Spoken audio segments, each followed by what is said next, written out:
Salut toi, qui que tu sois. Je m'appelle Manon, je suis la maman d'une merveilleuse petite fille de 2 ans et je suis de celles qui pensent que chaque maternité, chaque parentalité est unique et que toutes méritent d'être racontées.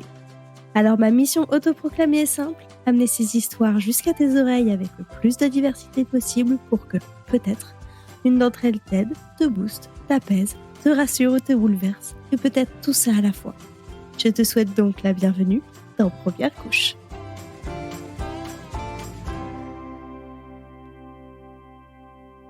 La nouveauté de cette saison, c'est que tu peux devenir un Fire Tippers en soutenant financièrement le projet sur Utip. Oui, je sais, j'avais dit Patreon. Mais si j'aimais énormément le fait de pouvoir appeler les merveilleuses donatrices ou donateurs avec le doux nom de couche, Utip a d'autres mérites. Le concept est simple, vous pouvez faire un don ponctuel ou mensuel de la somme que vous voulez et vous aurez accès au Discord Première Couche regroupant les invités qui le souhaitent et les super Fire Tippers. Ainsi que d'autres surprises, mais je ne voudrais pas tout vous dévoiler d'un coup. Pour s'y rendre, c'est très simple, il suffit de se rendre sur Utip, utip.io/première couche, tout attaché, sans accent. Ou alors, d'aller cliquer sur le lien en description. Un gigantesque merci d'avance à tous ceux qui sauteront le pas et commençons tout de suite notre épisode. Est-ce que ce prénom ne te dirait pas quelque chose, chère auditorice ? Tu écoutais l'épisode 32, celui de Raphaël ? Je pense que oui. Parce que oui, aujourd'hui, j'ai la chance d'accueillir à mon micro François, le mari de Raphaël, qui vient nous raconter sa version de l'histoire. Si tu n'as pas écouté l'épisode 32 et que tu débarques, tu ne sais pas trop comment sur mon podcast, déjà, bienvenue. Et ensuite, laisse-moi te dire à quoi t'attendre. François a toujours cru qu'il n'aurait aucun problème de fertilité. Tout le monde dans sa famille était hyper fertile. Pourquoi pas lui ? Il tombe donc de haut quand, après plus d'1 an d'essai, lui et Raphaël entament un parcours PMA et qu'il s'avère que c'est chez lui qu'il y a un petit problème. Alors comment on vit ça quand on n'a jamais douté de sa fertilité ? C'est quoi les soucis de fertilité que peut avoir un homme et comment ça se guérit ? En tout cas pour François. Bref, c'est comment, de l'autre côté du miroir ? Je laisse François répondre à toutes ces questions. Bonne écoute. Salut François, merci beaucoup d'avoir accepté de répondre à mes questions aujourd'hui suite à ça aurait pu être un épisode en soi, et c'est un épisode en soi, mais ça fait écho à l'épisode de Raphaël, qui est donc ta femme, je ne sais plus. Oui, on va dire ma femme. Ta femme, de l'épisode 32, voilà. Si je dis tout, c'est mieux. Salut, en tout cas, oui, c'est un épisode bonus, en fait, c'est un peu ça, c'est un peu les... Oui, mais en fait, ça va être un épisode qui sera dans la timeline normale des épisodes, et parce que je sens qu'on a des choses à dire. Aïe. Même si c'est la même histoire, moi j'ai entendu Raphaël qui m'a dit que t'étais un taiseux qui parlait beaucoup. Ah, exactement, c'est comme ça que je me définis aussi. J'aime beaucoup cette définition. Cette fois, parce que j'ai déjà fait cet exercice de faire 2 épisodes de chacun le point de vue, la dernière fois je les avais fait l'un à la suite de l'autre. Effectivement, c'était pas très intéressant. Enfin si, c'était très intéressant, mais c'était trop près et du coup ça faisait trop redite. Aujourd'hui, on a au moins 1 mois, voire 2 de délai entre les épisodes, donc clairement ça sera mieux à pouvoir vraiment tout raconter mais de ton point de vue, et ça va être chouette. Alors je commence par ma question rituelle. Qui es-tu et d'où viens-tu ? Alors je m'appelle François et je viens de la planète Terre. Voilà. Ah, c'est une bonne... oui. C'est compliqué après le... Je viens d'Auvergne, voilà. Comme ça, comme ça, voilà, c'est plus précis. Et il y a pas comme question que fais-tu. Donc, Non, bah tu peux, vas-y, ça peut faire partie de qui es-tu. Non, je suis dans la fonction publique, voilà, c'est vaste. Oui, c'est vaste. Et voilà, et du coup je suis avec Raphaël, donc ça va faire 6 ans, et on a un bébé ensemble, voilà, depuis 5 mois. Un bébé qui a mis un peu de temps à s'installer. Exactement, ouais. Puisqu'elle a mis 2 ans à peu près. Ouais. On a mis à peu près 2 ans bout à bout, ouais. Donc c'est vrai qu'on s'est demandé juste avant d'enregistrer si Raphaël avait parlé de votre rencontre. Mais en fait, je pense qu'on va pas se demander ça. On va partir du principe qu'elle n'a rien raconté et qu'elle n'est pas apparue dans le podcast. Et pour avoir vraiment Voilà, comme ça, si je dis un mytho, il y a moyen de cliquer derrière. Ok. Oui, bah bien sûr. En gros, alors nous, alors on va commencer par le commencement. Moi, en gros, suite à une rupture, en fait, j'étais sur Montpellier avant pendant quelques temps, quelques années en fait, dans mon ancienne vie. Et j'ai décidé d'aller sur Paris pour cause professionnelle. Enfin, j'avais vraiment envie de tourner la page sur le sud de la France, on va dire, sur Montpellier, tout ça. Et donc, je suis arrivé à Paris où j'ai squatté chez ma petite sœur qui elle-même squattait chez un photographe youtubeur. Enfin, moi, c'était voilà ce qu'on appelait la maison du bonheur. Donc en gros, c'était 0 loyer et ce qu'on peut appeler un squat. Oui, voilà, un squat. Un squat de squat. Ça a été une sorte de rupture avec ma vie d'avant où c'était, on va dire, socialement compliqué, où finalement, je voyais moins mes amis qui étaient soit tous partis. Enfin, c'était assez dur.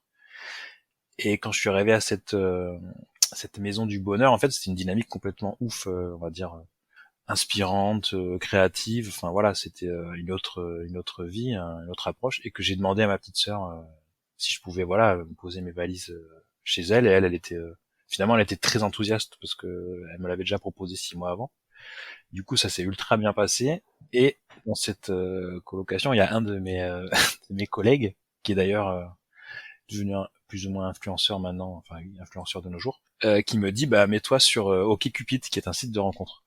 Faut que tu te mettes sur OkCupid, on va rigoler, enfin voilà. Il me dit ça. Ah oui. Je suis là, ok, on va rigoler, enfin. Bon. Et en fait, donc voilà, on regarde, lui, il fait pas mal de dates, enfin il a fait pas mal de dates à la suite. Moi, j'ai conversé avec quelques filles et où j'ai demandé finalement à ce qu'on se voit, parce qu'en fait, j'aimais pas trop cette barrière du chat, ce que je peux comprendre, et je pense que je me suis pris 2-3 râteaux en mode enfin je pense qu'il y a certaines personnes qui voulaient pas forcément peut-être qui étaient déjà en couple en fait, je sais pas en fait, j'en sais rien, mais qui avaient leur confort et qui voulaient pas forcément rencontrer. Donc moi Ouais, ou qui était flippé. oui, c'est possible. Au secours. Non mais après avoir brisé la glace en général, voilà, mais bon, du coup enfin c'était assez nouveau pour moi finalement les réseaux sociaux. Pardon, les réseaux de rencontres, le lapsus. Les sites de rencontres, et du coup mon profil mais en fait, c'est Raphaël qui m'a repéré, hein, qui a fait son marché, tel adopte un mec, mais non, ce n'était pas adopte un mec. Donc elle m'a envoyé un petit message, alors c'est creepy parce que c'était à la Saint-Valentin. C'est creepy. Et c'est creepy ou c'est un signe? Ouais, voilà, oui, peut-être. Il y avait du foot ce soir-là, enfin voilà, je m'en souviens. Et du coup, je lui ai répondu, très exactement, j'ai fait répondre ma petite sœur parce que j'avais peur de dire une connerie. Et genre finalement c'était assez simple comme réponse. C'était voilà, est-ce que ça te dirait de parler je sais plus ce que c'était exactement, de parler autour d'un verre, enfin voilà, de se rencontrer quoi. Ouais. Et elle, et je sais qu'elle était au bout de sa vie, elle était malade à l'époque, enfin moi. Mais elle a dit fuck off, oh pourquoi pas. Donc on s'est rencontrés. C'était un jeudi je crois, un jeudi soir où il faisait froid, février quoi. Et finalement le date s'est plutôt bien passé. Voilà. Il a mal commencé parce que je l'ai invité dans un bar étudiant où il y avait, en fait, on ne pouvait pas s'entendre et on pouvait pas de place, donc c'était la loose quoi. Ce qui est pas pratique pour un Ça a date. très mal commencé et du coup on allait dans dans une vieille brasserie parisienne, trop chère, inintéressante, mais bon voilà. Donc c'est pas le cadre a priori donc qui compte. Il y avait un match de foot aussi. Et là ouais non ça s'est passé plutôt super bien, alors que moi je l'avais pas forcément vu comme ça. Ah oui? Je me disais ouais parce qu'en fait déjà alors on va pouvoir parler un peu de patriarcat. Elle a payé sa part en fait à la fin. Et ça t'a pas plu? Et c'est pas que je l'ai pas plu, c'est que les codes du patriarcat, c'est que normalement le mec il paye. Enfin moi on m'a toujours élevé comme ça, même ma maman m'a élevé comme ça quoi. Oui, mais à bas le patriarcat. Oui exactement. Mais là dans ce cas-là, je me suis dit c'est bizarre, elle veut vraiment payer sa part. Alors voilà. Et, bon, elle m'expliquera plus tard qu'en fait non, c'était juste pour être entre guillemets à égalité, enfin qu'il n'y ait pas de soucis plus tard si on si on se revoyait pas et tout. Donc bon. Mais pour moi c'était un signe, genre c'était no way. Bon, ok quoi. Et finalement non, enfin voilà, il faut juste que je dise dans ce premier date que je lui ai demandé si elle était tata. Donc je lui ai dit cette phrase horrible, t'es tata. Point d'interrogation. Elle a pas tout de suite compris. Moi je sais pas pourquoi j'ai dit ça. T'es tata, elle fait quoi? t'es tata, enfin, est-ce que tu es tata? Est-ce que t'as un neveu ou une nièce, quoi? Et en fait, c'était un peu ma manière très subtile de lui demander est-ce qu'elle voulait les enfants plus tard, quoi. Très Est-ce que, subtil. très subtil, est-ce que tu t'intéresses aux enfants? J'aurais pu dire ça, hein, aussi, hein. Ouais, Oui. si c'était à refaire. Bon, en tout cas, c'était drôle. C'est vrai que, enfin, en fait, dans une première rencontre, c'est vrai que, mais je pense que ça lui a peut-être conforté aussi dans le fait de continuer après, peut-être. Mais alors, en fait, j'étais à une étape de ma vie où je me suis dit, voilà, j'avais pas encore 30 ans, mais je me suis dit, moi, je veux des enfants, en fait, donc il y a pas moyen que ce soit juste une amourette ou quoi. Enfin, pour moi, voilà, c'était clair. Alors elle, je sais pas. Tu Elle, voulais je, passer à l'étape au-dessus, quoi. elle, je sais que c'était une rupture. Elle me l'a dit après d'ailleurs.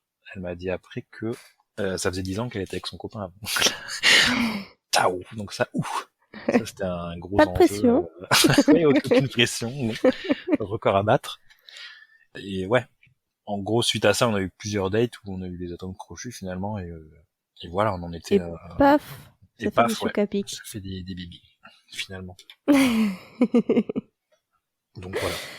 Quand est-ce que vous commencez à vraiment parler bébé? Alors, Qui en parle? Qui en parle en premier? Bah toi, du coup. Au bah premier date, oui mais et non. plus Oui. sérieusement. Plus sérieusement, ça a été. Déjà, il y avait des petites touches comme ça. On sentait venir, on sentait venir le truc. Je pense la première année, mais genre pas forcément de façon sérieuse. Après, on est parti au tour du monde pendant un an, donc c'était notre deuxième année ensemble en fait. Pendant le tour du monde, déjà, on en parlait, ça parlait crescendo, et c'est vrai que dans les derniers, je crois, 3-4 mois, elle était ok pour commencer en fait à en faire. Je crois que c'était les 2 derniers mois, il me semble. Elle était là, elle m'a dit bon maintenant, voilà, quoi. C'est parti, quoi.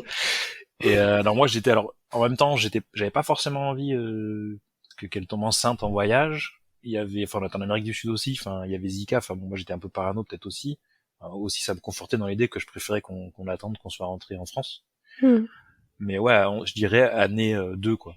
Je dirais à partir de l'année 2, c'est là que, ouais, que bah, c'était en mode, ben, on a fait un tour du monde ensemble. Les projets, voilà, il faut que ça monte en plus, enfin que les enchères augmentent, quoi. Vous avez mis la barre haute de base, hein. Enfin, je veux dire, tour du monde ensemble, après, pour faire monter les enchères, faut pas le faire tout le temps quand même. Oui, Parce voilà, que... faudra se calmer, voilà, au 8e enfant.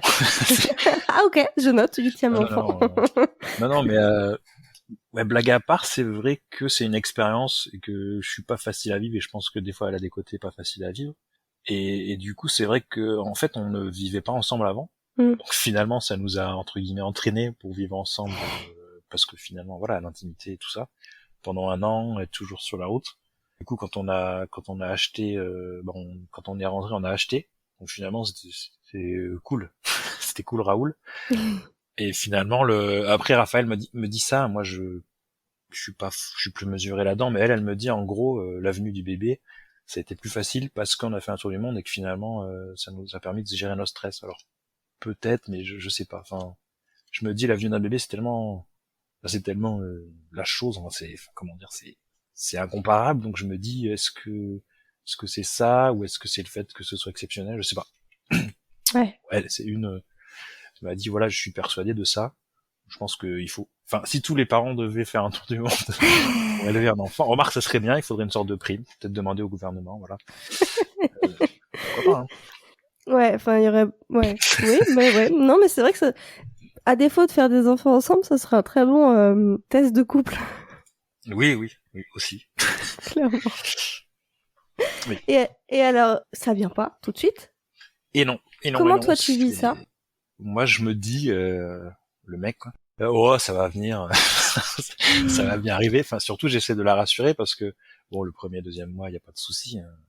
Il y a pas de souci, mais c'est vrai que à partir du moment où, enfin, en fait, elle fait une sorte de, je sais pas si on peut appeler ça une fausse couche, mais une sorte de, comment, de fin de cycle un peu prématuré. Enfin, il y a quelque chose, voilà, qui lui casse le moral et qui, effectivement, et qui d'ailleurs, c'était juste avant une grosse engueulade. Donc, est-ce que c'est ça qui a causé l'engueulade? Est-ce que c'est les hormones? Enfin, on a pété les plombs un soir et le matin, il y a cet événement qui est quand même, qui est assez bouleversant pour elle. Donc est-ce que ça a commencé à marcher? Est-ce que voilà, on sait pas trop. Ça c'était dans les premiers mois. Et après c'est vrai que plus les mois passe et elle est dans un état où c'est quand même, je dirais pas de pire en pire, mais c'est quand même très compliqué. C'est-à-dire dès qu'il y a des amis qui annoncent une grossesse ou la famille ou quoi, limite elle est en train de pleurer ou quoi, enfin de se remettre en question, de dire ah c'est toujours le tour des autres, c'est jamais mon tour et tout. Et ça c'était, je pense que c'était très très dur pour elle. Et moi d'être toujours rassuriste et tout, du coup c'était pas forcément inefficace, mais en fait c'est vrai que je lui dis ah ça va venir, mais en fait il y a un moment j'y crois pas trop. Ah oui? C'est pas que je n'y crois pas, quoi. Je sais, enfin je me dis on va avoir un enfant, enfin, mais je me dis c'est bizarre, on va faire appel au médecin. Enfin de toute façon c'est elle était pour le faire assez vite finalement, et parce qu'elle avait peur que ça prenne du temps. Enfin je pense qu'elle avait elle avait beaucoup lu de témoignages ou quoi. Alors que moi finalement je me dis oh. En fait j'ai une famille où en fait c'est en mode first shot quoi. Les femmes c'est ça, c'est oh, on va faire un bébé, hop, Ouais. c'est à chaque fois ultra fertile. Et c'est aussi ce qui m'a un peu fait peur autour du monde. Je me suis dit non on va pas le faire autour du monde parce que Oui. à tous les coups ça va direct Ouais, d'accord, je direct tu comprends. vas être enceinte. Alors qu'en fait pas du tout, c'est débile. C'est pas du tout scientifique quoi comment je parlais. Et surtout que le problème venait de moi. Donc Au du final. coup en fin de compte non c'était pas du tout. Mais bon j'étais habitué. C'est vrai que ma mère, ma sœur en fait c'était first shot à chaque fois. C'était ah bah je vais faire un bébé et boum. Et en fait bon ça marche pas pareil pour les mecs quoi. Mais puis ça marche, homme ou femme, hein, ça marche pas pareil selon, Ouais, bien sûr. selon les gens. Mais toi, t'avais du mal à comprendre ça, le fait qu'elle le vive mal ou pas? J'ai du mal à comprendre. Ouais, je pense, ouais. Je pense que j'avais du mal, ouais. Parce que au début, enfin, en fait, il fallait vraiment qu'elle appuie sur le fait que ça aille pas, mais genre, voilà, que c'était un cri au secours, quoi. Un appel à l'aide. Moi, j'étais un peu nulot sur le dossier, quoi. Parce que je me disais, bah, on va voir les médecins, on va voir et tout. Et c'est vrai pour elle, non, il fallait que ça arrive tout de suite, alors que, à partir du moment où on a commencé à voir des médecins, c'était peut-être un peu mieux pour elle, mais c'est vrai que ça restait très dur, quoi. C'est-à-dire que pour elle, chaque Mmh. mois, c'était un échec, en fait. Chaque fois où elle avait ses règles, c'était 2-3 jours où c'était compliqué, quoi. Et donc ces médecins, ils disent quoi? Parce que Alors, vous finissez par les voir.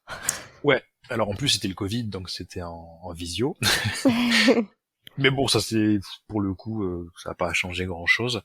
Donc c'était alors je crois que je crois que c'était une gynécologue débluée, si je dis pas de bêtises. Elle va me taper sur les doigts si je me trompe. Et Et en puis moi, fait, avec ma zéro mémoire, je vais pas pouvoir te corriger, donc. c'est bon, voilà, je vais me faire engueuler, c'est pas grave.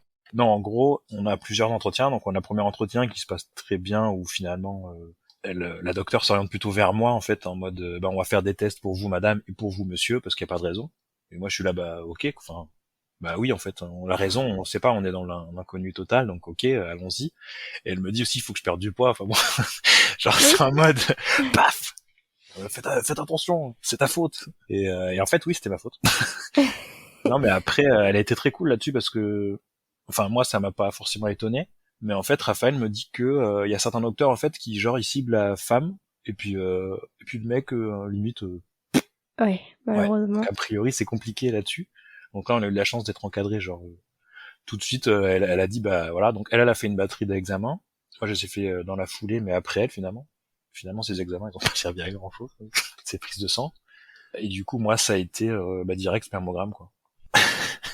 Et alors, qu'est-ce qu'il dit ce spermogramme? Alors ce spermogramme il dit que en nombre c'est pas ouf, ils sont plus ou moins mal formés et tout. Donc là c'est alors et j'en fais deux du coup parce que il y a double vérification. Ouais, ok. Et le deuxième c'est pas mieux, c'est voire pire je crois. Enfin ah ah ok. Et toi qui te pensais hyper fertile, du coup, ça te fait quoi de recevoir cette nouvelle? Moi je suis plutôt au début je suis en mode ah bon et après je suis en mode ah mais c'est cool parce qu'en fait le problème vient de moi donc on sait où regarder quoi. Et même je me souviens avoir expliqué une fois ça à Raphaël qui avait voilà le moral dans les chaussettes et je lui dis écoute on a le problème en fait c'est moi donc elle le problème c'est que elle voyait déjà la FIV et Ouais. d'autres complications donc elle c'est vrai que c'était dur elle se disait oh là là ça va être la galère ça va être l'enfer et moi à chaque fois je dis écoute on ne sait pas encore précisément donc j'essayais voilà de lui dire attends on va voir et du coup je lui dis bah au moins si c'est vraiment moi le problème c'est cool et effectivement elle à chaque fois ses examens ils étaient nickel quoi Hmm. et du coup, mais elle se disait merde, je vais encore, voilà, je vais subir des FIV et je sais que, enfin, a priori, voilà, elle m'explique que c'est très douloureux, que machin, enfin, que c'est Ouais, c'est long, lourd comme protocole. c'est super, voilà. Donc effectivement, mais d'un côté, je commençais à positiver et où j'ai positivé le plus finalement, c'est après quand on a vu l'andrologue. Enfin, d'abord, on a fait la radio. Donc là, j'avais Enfin, j'avais une varicocèle, donc c'est des vaisseaux sanguins en fait qui font trop de chaleur aux testicules. Enfin, le radiologue me dit, bah d'ailleurs il me l'a dit, il est en train de faire la radio, il me dit de toute façon, oh bah il y a peut-être une petite varicocèle, et puis comme ça, et puis en fait cette petite phrase en fait enfin lui comme s'il en voyait tous les jours, enfin c'est possible, il en voit peut-être tous les jours, et genre moi je suis là, enfin moi je me doute pas trop, je suis là, ah bah il y a quand même quelque chose, donc je suis là, ah bah c'est cool, enfin, on a peut-être la cause à effet, donc peut-être que il y a une piste quoi. Ouais, ce qui est pas rien comme nouvelle au final. Ouais, parce que c'est vrai que moi je suis toujours dit, moi j'ai toujours peur avec mes ex ou quoi de faire tomber enceinte une femme et qu'après qu'elle parte. Bon ça c'est des traumatismes familiaux, tout ça on va pas en parler, mais j'ai toujours eu peur de ça, mais finalement en fait j'étais stérile sans doute. En fait il y avait pas raison de s'inquiéter. Mais ouais, en fait cette nouvelle, moi je trouve que c'est quelque chose qui va débloquer à la suite tout en fait. Et c'est plutôt positif quoi. Parce que c'est bénin, c'est pas mortel tout ça. Et oui, ça c'est une bonne nouvelle aussi. C'est pas un cancer, bon, voilà. Ça fait juste trop de chaleur à quelque chose qui a besoin de moins, un peu moins, ouais. Voilà, juste ça. C'est fou hein, quand même, hein, qu'un petit problème au final puisse causer. Bah oui, un truc, enfin une stérilité quasiment parfaite finalement. Ouais. Alors que c'est 1 ou 2 degrés, enfin voilà, mais c'est pas pour rien que les testicules sont dehors, hein, diraient les spécialistes. Et du coup, on allait voir donc une andrologue qui était trop cool aussi. Et elle va m'ausculter, et elle nous dit en gros qu'il y a 2 possibilités, vu que bon, le projet c'est toujours un enfant. Il y avait donc l'opération chirurgicale que elle faisait d'ailleurs. Et je crois que c'est pas une radiothérapie, enfin je crois que c'est des ressorts que font des radiologues qui mettent dans les filaments, je sais pas quoi. Enfin c'est un autre type de, c'est pas de la chirurgie du coup. C'est censé être un peu moins fiable. Raphaël a tout de suite regardé les stats.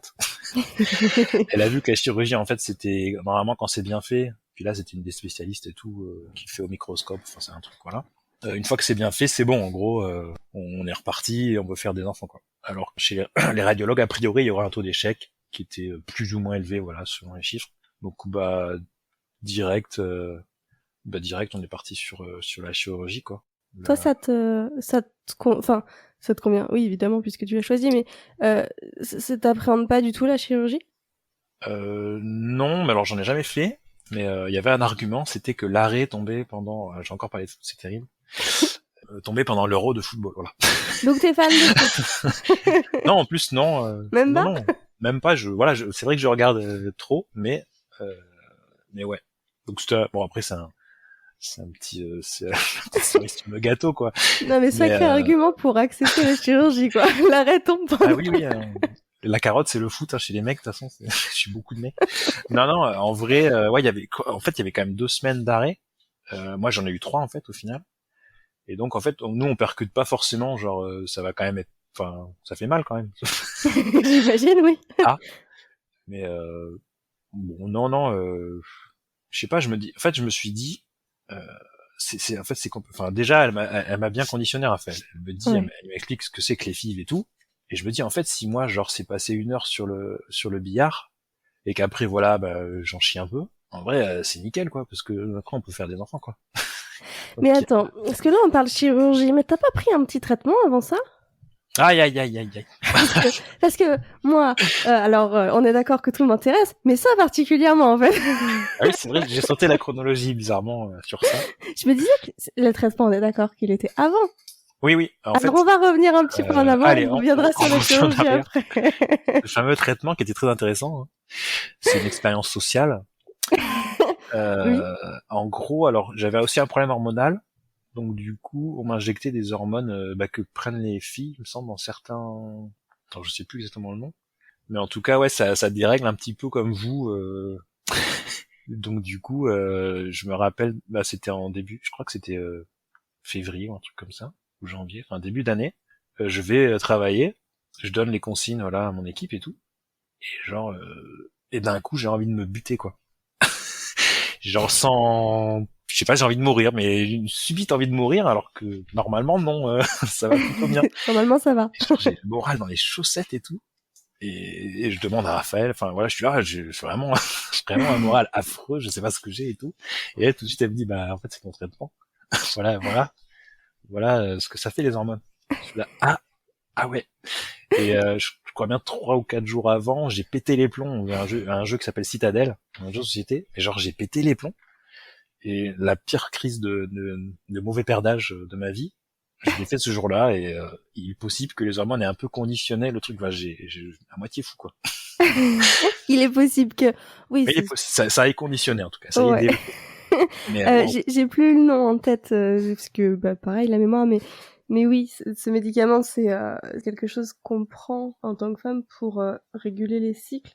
D'accord, ouais. C'est pas du Dufaston, c'est l'autre. Et du coup, effectivement, au niveau hormonal, ça te déglingue. Ah, c'est drôle, je sais plus si le docteur nous avait prévenu sur ça. C'est ça qui, je sais, bon, ça. Bon, a priori non, je peux encaisser, donc. Mais ouais, ça c'était. Mais c'est cool, hein. Effectivement, si c'est ça tous les mois pour la femme, ouais. Pas toutes. Non, Enfin, oui, c'est vrai. évidemment, ça dépend de chaque femme, ça dépend de chaque cycle des fois, ça dépend pour une même femme en fonction de la période de vie, c'est pas la même chose. Mais oui, ça peut être comme ça. Et du coup, maintenant que tu as vécu ça,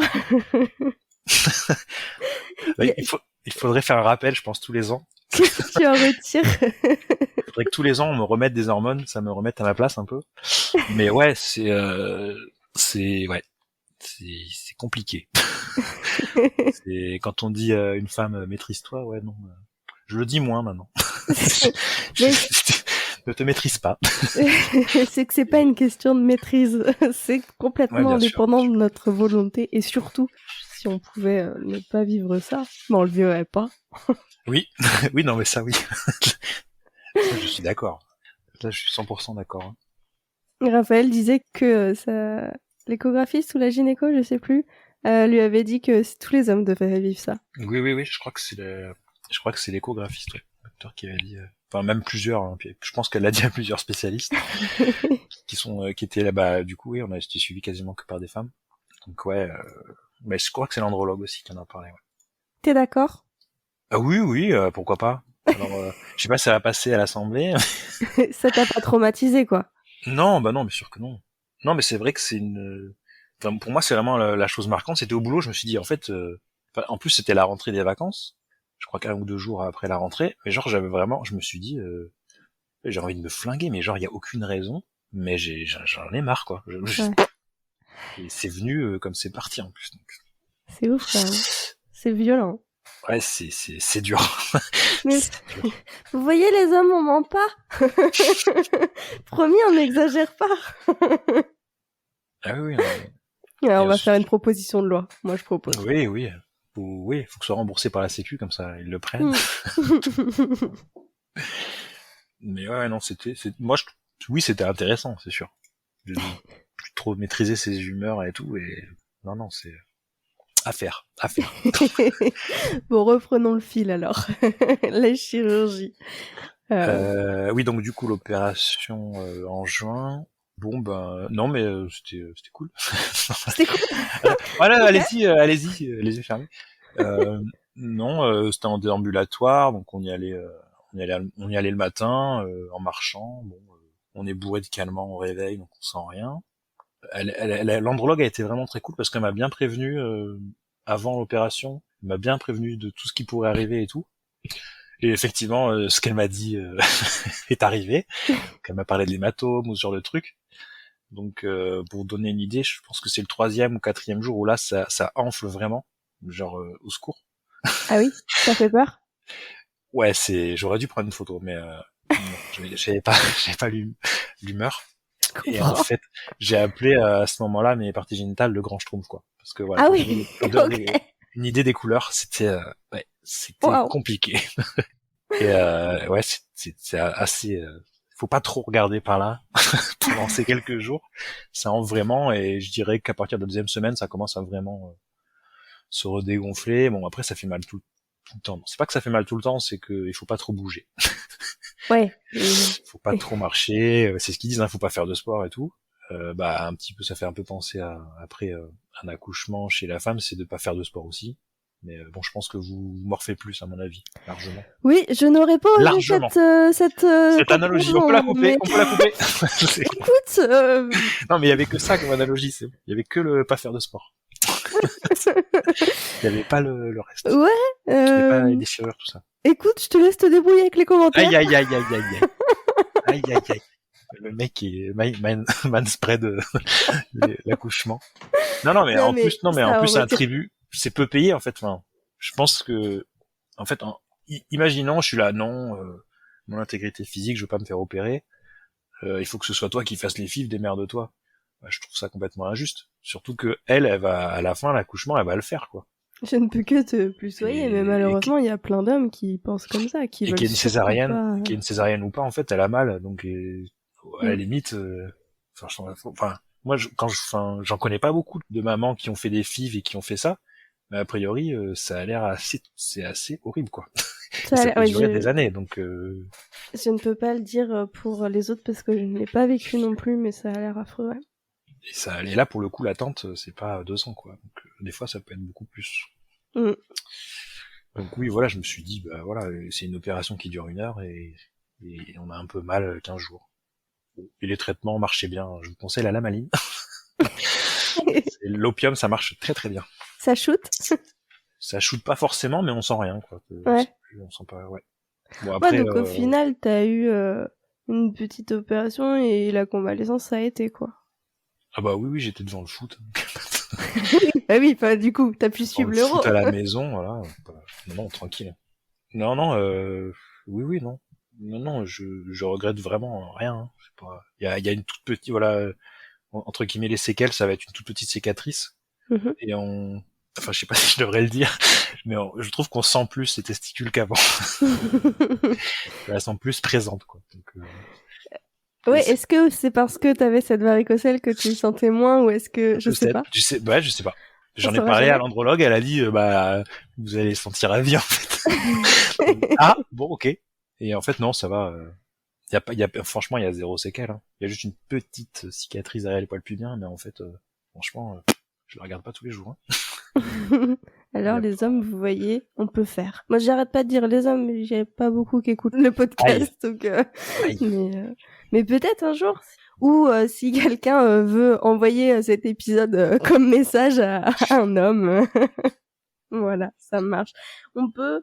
L'infertilité, c'est pas que féminin. Et non. Et surtout, il y a de l'infertilité.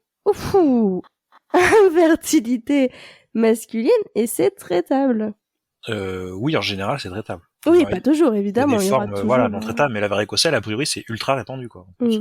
Donc voilà. Non, bah après, ça fait une expérience, c'est les spermogrammes, j'en ai fait un paquet, du coup. C'est assez intéressant, des fois, de voir des hommes qui n'y arrivent pas, en fait. Enfin bon, ça, c'est le secret médical. Mais, moi, ça a été, mais c'est vrai que j'ai croisé une personne qui, je sais pas si c'est le stress ou quoi, et qui était revenu, enfin, qui a priori devait revenir un autre jour ou quoi. Enfin, ah oui, parce que ça marche pas. En même temps, ça doit être bizarre, quand même. Bah, en fait, il y a du monde, c'est vrai que c'est un laboratoire et il y a 30 ou 40 personnes autour, enfin, qui font la queue. Ah, c'est la bonne phrase. Qui font la queue et dans les petites, enfin, je sais pas. Peut-être qu'il y a un tabou aussi, peut-être qu'il y a un truc religieux, j'en sais rien. Peut-être qu'il y a peut-être des religions qui interdisent la masturbation. Je sais pas. Ou juste la pudeur. Hein. Oui, c'est possible. Hein. Bah, ça, oui. Oui, bah après, c'est pour la bonne cause. on fait pas un don, hein, c'est juste pour vérifier. Et pourtant, tu dis, c'est pour la bonne cause, on fait pas un don, mais les dons aussi, c'est pour la bonne cause. Et c'est important, on peut faire des dons de sperme. Faut y penser. Oui, mais dans le cas d'un spermogramme, oui, non. Oui. Mais pas pour un spermogramme, on est bien d'accord. Et c'est tout un autre sujet. Oui. Donc, convalescence, ça va mieux. T'as un magnifique, de mémoire, un magnifique accessoire pour t'aider à... Un accessoire? Ah oui, c'est le suspensoire, non? C'est ça? C'est ça. En fait, je l'ai mis genre 2-3 fois, et en mettant un boxeur un peu souple, ça faisait moins mal, donc en fait, à la fin... Ah oui. C'est censé t'aider à pas avoir mal? Bah, en fait, c'est censé les maintenir, donc du coup, ça les, entre guillemets, enfin, ça les fixe vers le haut. Mais du coup, déjà pour dormir, j'arrivais pas à dormir avec. Et du coup, en fait, assez vite, en fait, il faisait très chaud en plus cette semaine, donc Et en fait, je pense que c'est peut-être pour travailler ou quoi, mais enfin, si quelqu'un qui travaille dans un bureau, moi je travaille pas dans un bureau, mais quelqu'un qui travaille dans un bureau, il pourrait peut-être travailler avec, c'est-à-dire peut-être prendre des transports en marchant doucement et tout, mais en fait, non, ça, même la deuxième semaine, ça tabasse quand même bien, donc c'est pour ça que qu'on a eu une semaine en plus, quoi. Que j'ai eu 3 semaines de rétablissement, et puis là, finalement, après la troisième semaine, franchement, là, c'était, enfin, normal, je pouvais faire des efforts, je pouvais vraiment, enfin, je veux dire, j'étais revenu, entre guillemets, moi-même, quoi, au bout de, allez, 3 semaines, un mois, à la fin, où je sentais quasiment plus rien, quoi. Et j'avais plus de traitement non plus, quoi, parce que j'ai dû arrêter complètement les traitements, peut-être, fin de troisième semaine. Ouais. Parce que la maline, au bout d'un moment, Raph m'a dit, il faut arrêter parce que tu vas t'accoutumer à l'opium. Et non, non. Ça serait dommage. Aïe, aïe, aïe. Oui, c'est clair, parce qu'après... C'était codéine. Allez hop, il y avait désintox. Ouais, codéine et la maline en même temps. C'est un cocktail Ah efficace. ouais. Ah oui, pour que ça fonctionne. Acupan, c'était acupan, mais il y avait tout, quoi. Mais bon. Ça rigole pas, les antidouleurs. Ouais, bah oui, il faut, hein. Il faut, c'est une famille de médecins, donc voilà, je suis vivant. Tu es vivant, tu vas bien, et du coup, vous êtes partis en vacances après? En vacances Non. après... Je me trompe. Non, mais c'était en septembre, ouais, tout à fait, ouais. Parce que fin août, du début coup... septembre, tout à fait, ouais. En gros, l'andrologue, elle a été assez précise, elle a dit, la qualité des spermatozoïdes, elle va sans doute peut-être baisser pendant encore un mois et demi, et au bout de à peu près 2 mois, 3 mois, la spermatogène va se réactiver, puis vous allez pouvoir continuer. Enfin déjà, je pense que elle nous a dit les rapports sexuels pas juste après, s'il vous plaît. J'ai pas compris. Ouais, elle m'a dit, elle nous a dit, voilà, elle nous a fixé ça à peu près au bout de 2 mois. On décide donc le 15 août, moi je suis en vacances. Et on était censé partir en gros du 15 août à peu près au 15 septembre, enfin début septembre. Jolies vacances. Ouais, les vacances de fonctionnaires. Et du coup, il faut pas que ma fille écoute ça, mais on procrée, enfin on copule, voilà, aux alentours du 15 août. Hein. A priori, c'est pas du tout original. Hein. En Ah bon? France, parce que les enfants qui naissent en mai, c'est des parents qui font ça le 15 août, et puis les enfants qui naissent en septembre, du coup, ce serait plutôt aux alentours de Noël. A priori. Oui, alors septembre, je savais, mais pas pour le 15 août. Voilà, donc, a priori, bon, voilà, puis c'est vrai que les Français, on est quand même, entre guillemets, des vacanciers, donc on a des vacances en août assez régulières. Bon, après, voilà, c'est ma petite théorie personnelle. Et bon, on fait ça, mais entre guillemets, j'allais pas dire machinalement, mais enfin, en tout cas, voilà, ça faisait quand même 2 ans qu'on essayait, donc bon, on commençait. Oui, sans vraiment penser que ça allait marcher, quoi. Vraiment juste pour le fun. Ouais, non, moi, si, il y avait quand même une toute petite pensée en mode, là, on est aux alentours des 2 mois, a priori, la spermatozoïde, tout ça, donc bon, on va le faire et tout, ça va être cool. Je pense que Raph a eu plus ou moins la même pensée. Et on va en Espagne, du coup. Enfin non, avant d'aller en Espagne, on va voir des amis à Lyon. On picole comme jamais, Raphaël aussi. Enfin bon, alors que ça faisait 2 ans que on faisait attention, il fallait pas picoler, il faut pas boire et tout ça. Toi aussi? Ouais, c'est n'importe quoi. Enfin, les pires parents. Et on picole, et c'est dans les 15 jours après 15 août, donc voilà, jusqu'à début septembre, on buvait pas non plus 15 bières par jour, mais voilà, peut-être qu'une ou deux régulièrement. Voilà. On était en vacances, voilà, donc on était tranquillou. Et on va camper sur une petite île en Espagne. Le nom de l'île, voilà. Je sais qu'il fallait réserver pour y être.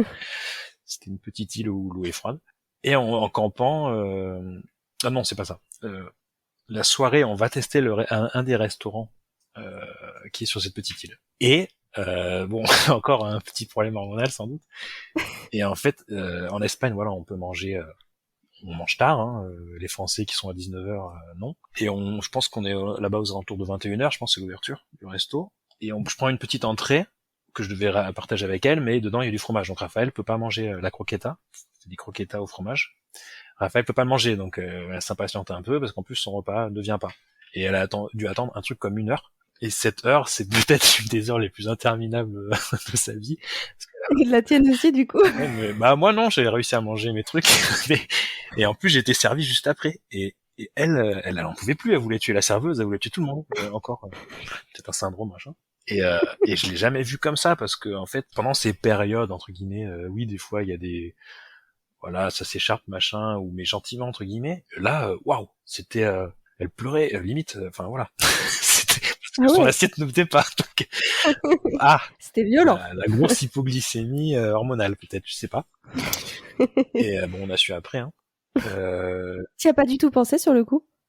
Si. En fait, plus ça avançait et plus elle pétait les plombs. À la fin, elle mange, ça va un peu mieux.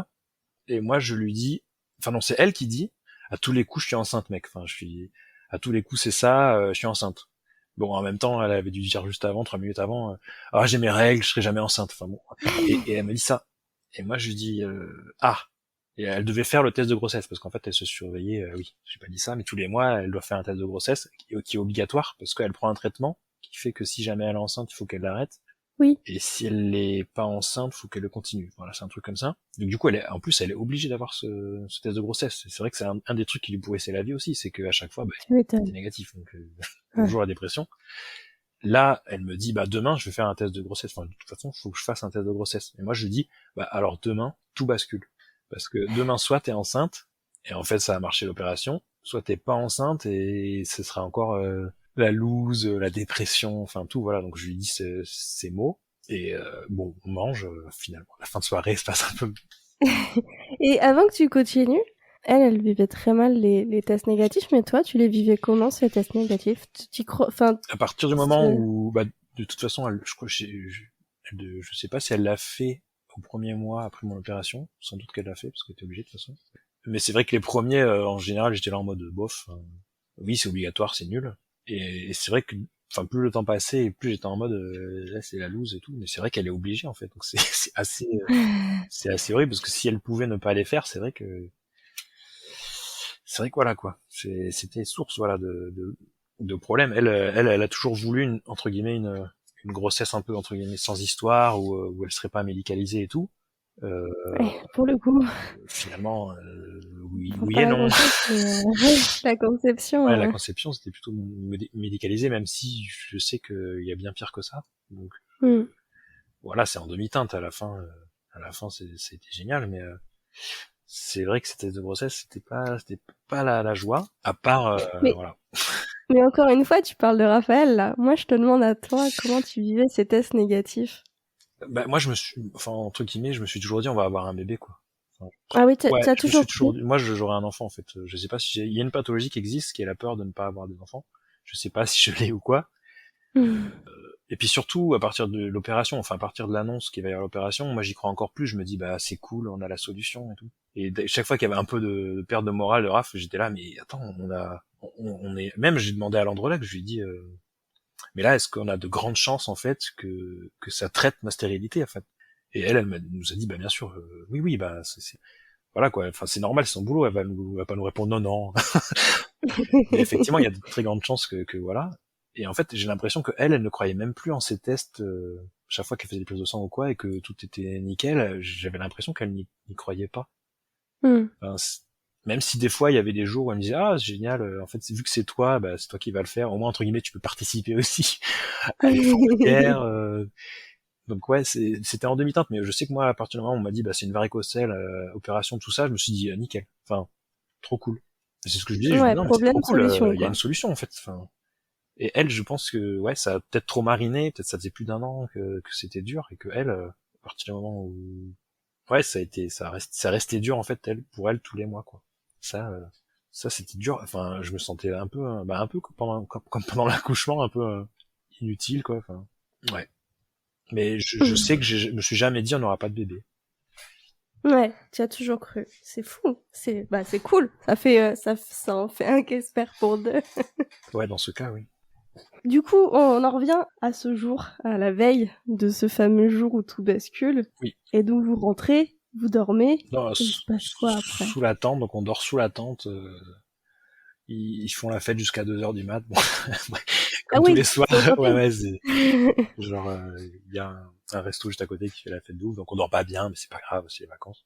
Et vers aux alentours de 8 heures du mat, euh, donc Raphaël se lève, j'entends juste la fermeture éclair de la tente, et j'entends qu'il revient à grands pas, boum, boum, boum. Je dis, oh, putain mec, je suis enceinte, comme ça. Et moi je dis un truc. Alors elle a une autre version, hein. Mais moi je dis, moi je suis en train de me réveiller, genre la bouche pâteuse et tout. Et, mais comment c'est possible? comme ça, parce que elle me certifiait le soir d'avant, genre, je suis pas enceinte, c'est horrible et tout, j'ai mes règles et tout. Et en même temps, elle disait, ah non, mais en fait, je suis enceinte. Et en fait, je pense qu'elle y croyait pas, enfin, je pense que ça allait lui faire une sorte de, ouais, en même temps, c'est normal, au bout de 2 ans, ça a dû lui faire un choc, quoi, genre, waouh. Bah ouais. Et moi, j'ai les pires réactions, quoi. Mais quand, C'est vrai que pour le coup, elle a pas la même version. ouais, elle me dit que je dis autre chose, je sais plus ce qu'elle me dit à chaque fois. Moi, je dis non, je dis, mais comment c'est possible? En fait, c'était pas forcément du reproche, mais genre, enfin, ah, ok, mais c'est cool, enfin, on a attendu 2 ans pour ça. Et du coup, le temps que je me réveille, la joie est venue, mais ouais, j'étais éclataxe. Limite, elle aurait dû attendre 1 heure ou quoi. Et elle pouvait pas attendre, je crois. En fait, elle m'a expliqué qu'elle pouvait pas attendre parce qu'après, elle voulait le dire à ses proches ou quoi, enfin, à des amis à elle ou quoi. Et en fait, elle voulait pas être toute seule à savoir ou quoi. Mais voilà, moi, je lui en veux pas du tout. Hein. Encore une grasse mat de ruiner. Ouais, mais on a super bonne cause quand même. Alix, tu nous écoutes. Oui. Mais non, c'était. Mais bon, voilà. C'était un peu la loose. Elle aurait dû le faire le soir même. Mais c'est plus efficace avec les urines du matin. Eh oui. Voilà. Pour toi, c'est ça y est, c'est bon, on a réussi. Vu que tu savais que ça allait marcher, est-ce que ça t'a fait quand même cet effet de dingue que ça a eu l'air de lui faire, ou toi c'était plus ok, ça y est, Bah, enfin, c'est bon. je pense que moins que elle, ouais. En fait, j'appréhendais un petit peu la fausse couche aussi. Ah oui. Ouais. Au début. Mm. Mais passé 2-3 mois, c'était trop bien et tout.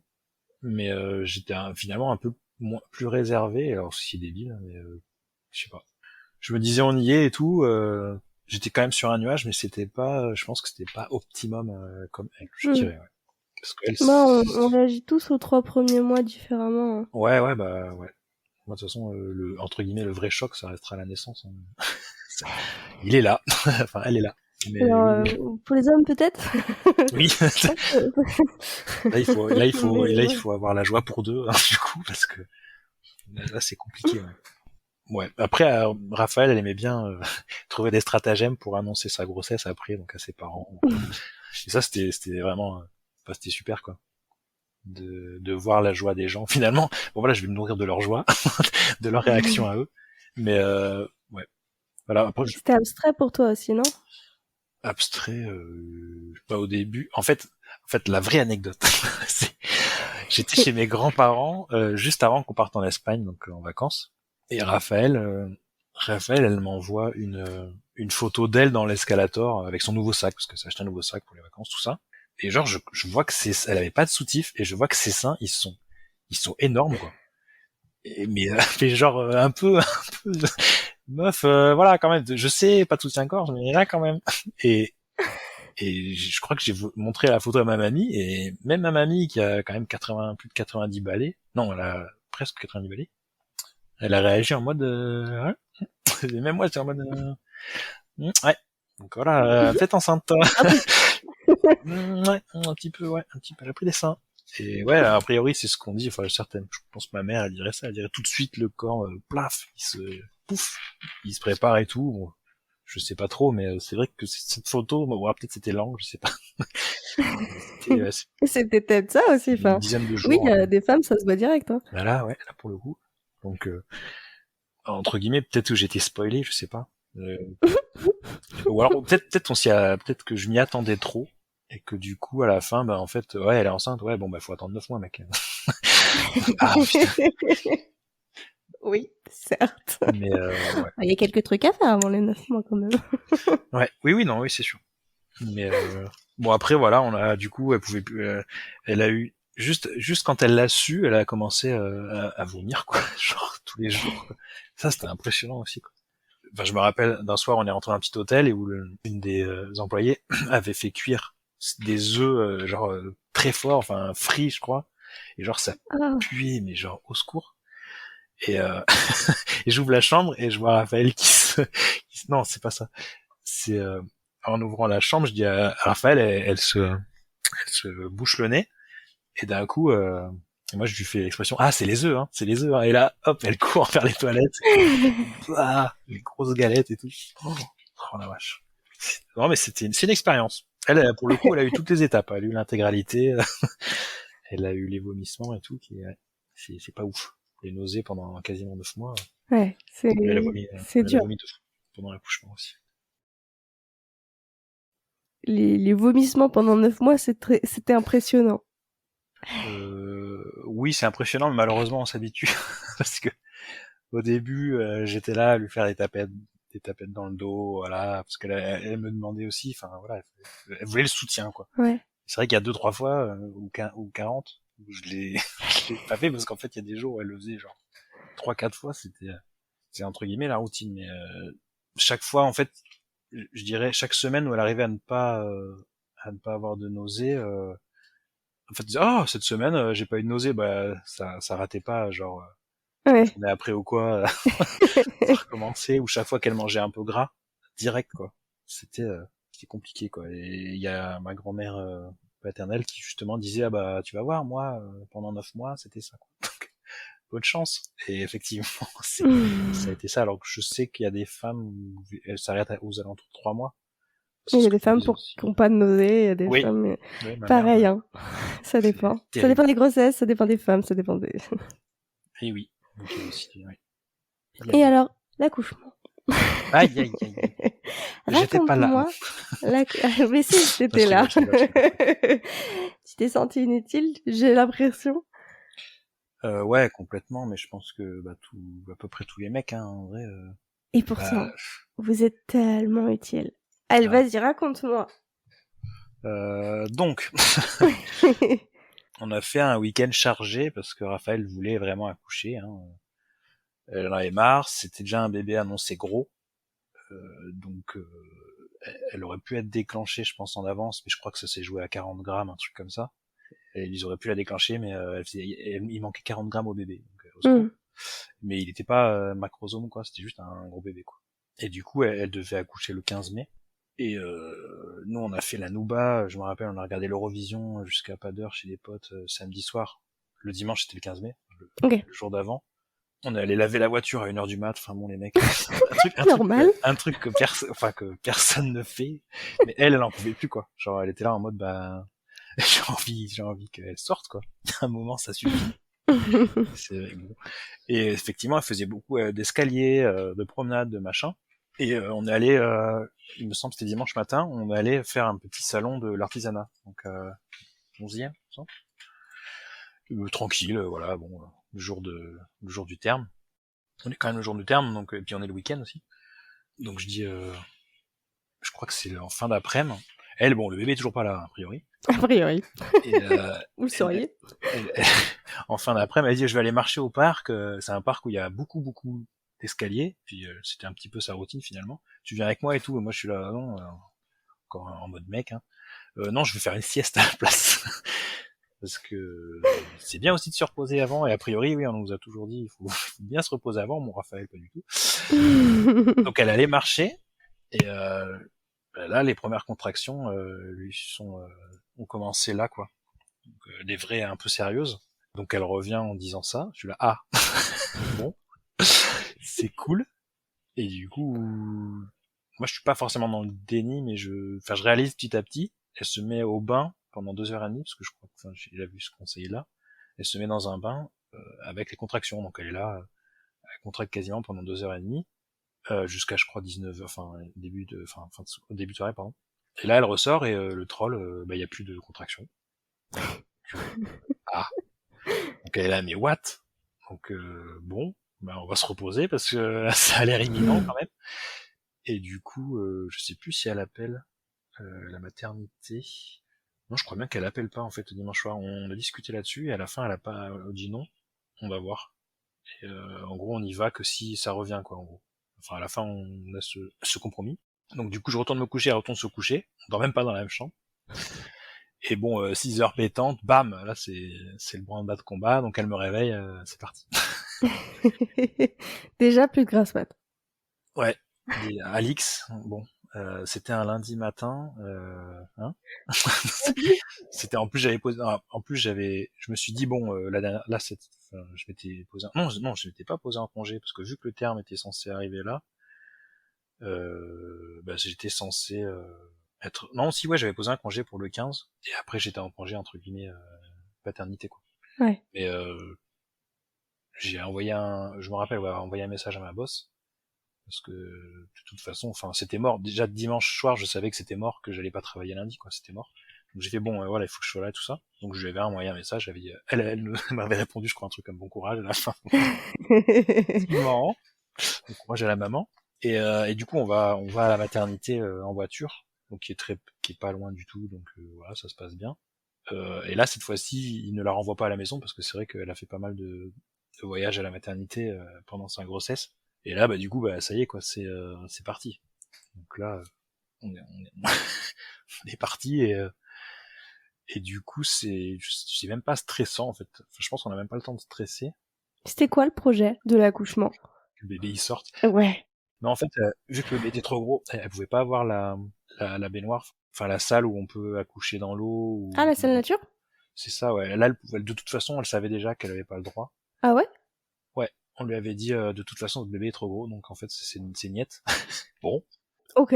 donc déjà, elle savait ça, et que après, elle a toujours dit aussi, elle a pas de projet précis, elle veut que le bien-être de l'enfant, et tout, enfin, voilà, normal, quoi. Par contre, elle était pas du tout contre la péridurale. Ce qu'elle disait, c'est que si jamais elle peut s'en passer, y a pas de souci. Why not? Mais en fait, si elle peut l'avoir, voilà. Et effectivement, à mon avis, c'est beaucoup mieux qu'elle l'ait eu, parce qu'elle arrêtait pas de dire à la sage-femme, meilleure invention du monde, la, la péridurale, quoi. Elle arrêtait pas de dire ça. Mais bon, je sais pas si les sages-femmes étaient ok là-dessus, mais bon, ça fait un débat. Mais ouais, elle a eu, enfin en gros, elle a eu pas mal de contractions, donc je pense que c'est jusqu'à 16h30, elle était prévue à 16h30, je crois, le lundi. La péridurale, elle a eu beaucoup plus tard. Et d'ailleurs, ils m'ont fait sortir, moi je voulais bien assister en fait à la péridurale, mais a priori, enfin en tout cas, je sais pas si c'est selon les hôpitaux ou quoi, mais là, ils voulaient pas. Souvent, le protocole, c'est de faire sortir le père, mais au final, ça dépend de l'anesthésiste.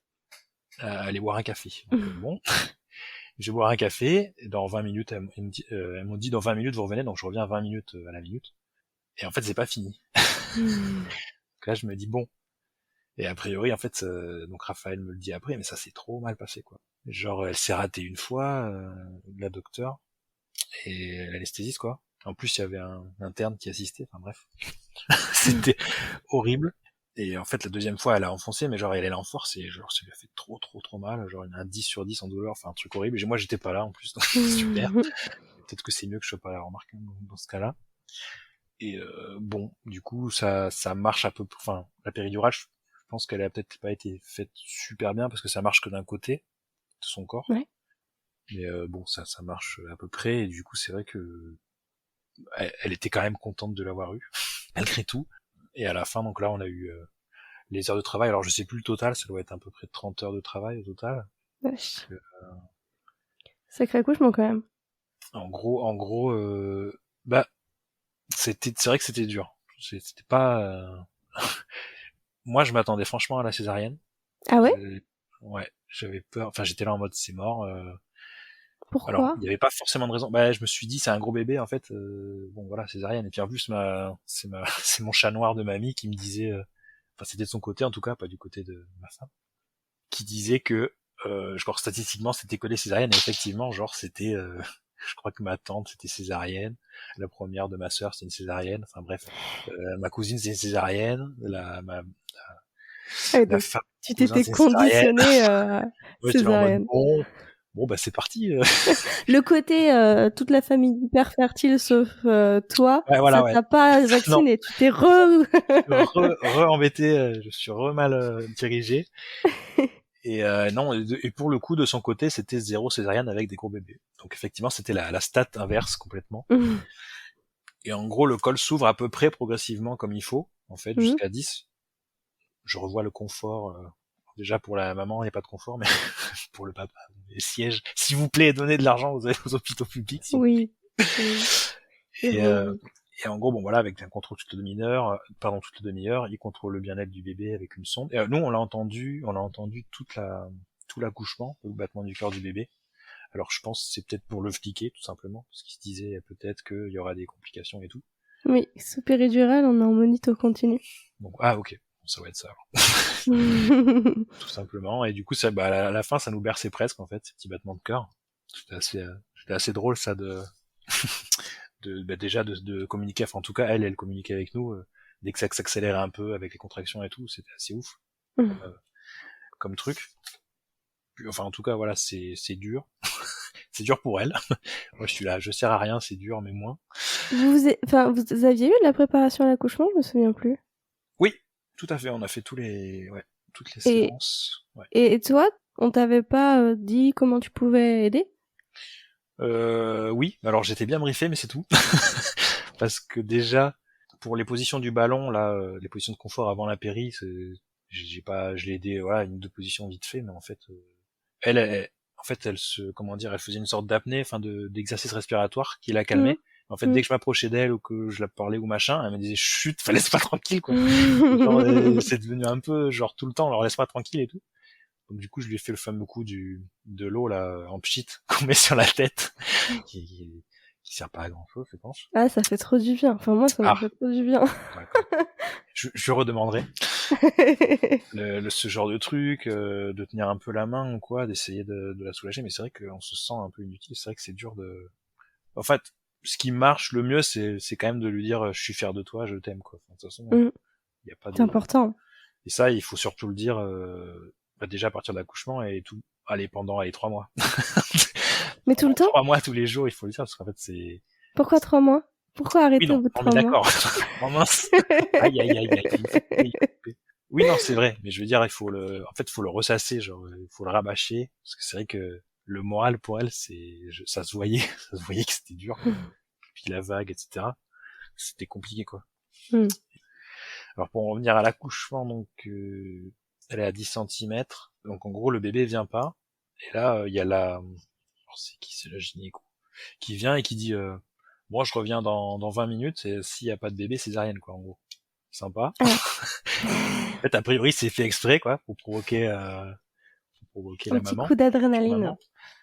Et ça a trop bien marché parce que genre elle s'est défoncée et j'ai pas compris, quoi, parce que elle a poussé de toutes ses forces. On était à 3, donc il y avait une infirmière, la sage-femme et moi. A poussé parce que l'hôpital public, hein, encore une fois, il y a un des porte-jambes qui marchait pas, donc super. En gros, il fallait un humain pour la tenir, donc moi je la tenais en même temps. Enfin bon, c'est des souvenirs. Donc Raphaël qui pousse de ouf, genre trop bien, quoi. Moi j'étais impressionné parce que pour moi quand la docteure est venue, en fait limite c'est plutôt à moi qu'elle a porté un coup moral parce qu'elle a dit dans 20 minutes c'est césarienne. J'ai fait allez, vas-y, c'est mort. Qu'est-ce que j'avais dit? J'avais dit césarienne. Et merde. Mais en même temps, j'étais là en mode bon, c'est cool, elle va peut-être moins morfler. Bon, elle aura des douleurs, mais ça va pas tout déchirer. Enfin, je sais pas. Moi, il y avait d'autres idées qui se bousculaient en tout cas à ce moment-là. Mais elle, je m'inquiète pas. Elle, c'est autre chose elle, ça a fait l'étincelle et elle a poussé toutes ses forces. Elle y allait, quoi. C'est après coup, je lui ai dit voilà, tu as gagné mon respect éternel. Je lui ai dit ça, parce que genre, je sais même pas si moi je l'aurais fait. Enfin, je pense que j'y serais pas arrivé, quoi. Enfin, en tout cas pas avec l'état d'esprit que j'avais. J'étais là non. Et elle s'est battue de ouf. Et bon, à la fin, ça s'est fini au forceps, quoi. Pour moi, c'était un petit gorille, cet enfant, voilà. Merci. Alix, si tu entends. C'était un tout petit gorille, parce qu'elle était ultra charpentée, ultra, avec la tête allongée, enfin, comme un gorille, quoi. La tête complètement déformée par la naissance. C'est impressionnant, ça, je trouve. Ça, c'est ouf. Ouais, c'est ouf, parce que t'es là, même Raphaël était là, non, mais, c'est quoi ce truc? Avec les yeux ouverts direct, qui jugeait tout le monde dans la pièce. C'était assez génial. Promets-moi que dans 20 ans, tu peux écouter ce podcast de ta fille. Dans 18. Dans 18.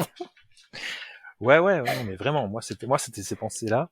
Et même, j'ai dit, oh là là, elle a un petit regard qui juge. Et je crois qu'il y a une docteure ou quoi qui a dit, ah non, c'est pas moi qui l'ai dit. Genre, déjà. Mais vraiment, un peu vexé, quoi. Le bébé avec la lumière dans les yeux, genre en mode, mais, qu'est-ce que vous foutez? Enfin, laissez-moi. En même temps, elle sort d'un endroit tout chaud, tout confort, pour arriver, tout tamisé, tout noir, et pour arriver dans un endroit avec 37 ans et un endroit à 21, là, c'est nul. Puis les lumières sont hyper fortes, il y a plein de gens, il fait froid. Eh oui. Alors je sais elle plus. peut juger, hein. Ah bah là, elle jugeait, hein, ça c'est sûr. C'était ouf. Est-ce que c'est une question que je pose aux mamans, mais je vais la poser aussi. Je vais te la poser aussi. Tu es le deuxième papa à témoigner dans ce podcast. La bonne heure. Est-ce que tu as ressenti une vague d'amour pour ta fille quand tu l'as vue la première fois? Bah non, du coup, parce que le petit gorille, j'avais pas forcément. Non, enfin, je pense qu'elle est venue. Alors je sais pas, je dirais qu'il y a quelque chose. En fait, non. Oh là là, c'est très confus tout ça. En fait, quand la sage-femme a pris le bébé pour aller, donc je crois qu'il y a une petite prise de sang. Enfin, il vérifie 2-3 trucs avant d'essayer de la mettre au sein. Donc moi, je suis allé avec elle, quoi. Le mec, il lâche sa femme. Bon, allez, démerde-toi, maintenant, c'est bon. Je suis allé voir et je me suis dit, mais ils vont vraiment nous laisser sortir de cet hôpital avec un enfant, en fait. Genre, ils savent pas à quel point on est irresponsable, immature, tout ça. Et je me suis vraiment dit ça, quoi. Genre, mais non, mais c'est pas possible. Enfin, genre, une sorte de, enfin, je sais pas, de déni, de désillusion. Enfin, genre. Tu t'es pris le poids des responsabilités Et puis dans après, quand pleine je l'ai gueule. vu, ouais, mais quand je l'ai vu commencer, bon, j'ai commencé à gueuler. Il y a la sage-femme qui lui donne une petite compresse à téter. C'était trop drôle. Et là, c'est ouf, quoi. Déjà, là, tu te dis, bon, bon, bah voilà. Je me suis dit aussi de façon globale, en fait, genre, ils font des miracles tous les jours, en fait, ces gens-là. Surtout que l'équipe était ouf, quoi. Tout le monde a été ouf. Je me dis, mais comment ils font? Il y a pas d'argent, mais ils sont quand même super humains et tout. Et ce petit bébé, ouais, la vague d'amour, elle vient à ce moment-là. Enfin, on va dire qu'elle est progressive. Ouais. Et que la vraie vague d'amour, c'est c'est 2-3 heures après, dans les chambres ou plus, je sais plus, 4 heures après, je crois qu'il y a Raphaël qui va aux toilettes. J'ai le bébé sur l'épaule. Je me rends compte que c'est le mien, que j'ai déjà touché des bébés, bon, sans doute plus gros ou plus grands et tout, d'autres gens. Et là, je me rends compte que c'est le mien. Et là, je pleure comme une madeleine. Et genre, et Raphaël revient, qu'est-ce que tu fous? Genre, nulos, espèce de faible, non. Et vraiment, bah après voilà, ça a été des pleurs genre 2 ou 3 fois par jour pendant 3-4 jours, sur des trucs anodins, quoi. Un matin, je me réveille, je la vois, et je pleure. What? Je pleure pas beaucoup normalement, mais là c'était ouf, quoi. Et puis ça fait vachement de bien aussi, quoi.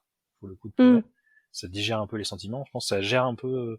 Je pense que l'émotion, alors d'accord, comment dire, les deux, on a beaucoup d'émotions pendant l'accouchement. Mais ouais, est-ce qu'elle a pleuré elle? Elle a pleuré. Mais tu sais, tu peux avoir plein d'émotions de pas pleurer. Oui, bien sûr. Non, mais de toute façon. Je dis pas ça parce que j'ai pas pleuré. Un peu. Quand même.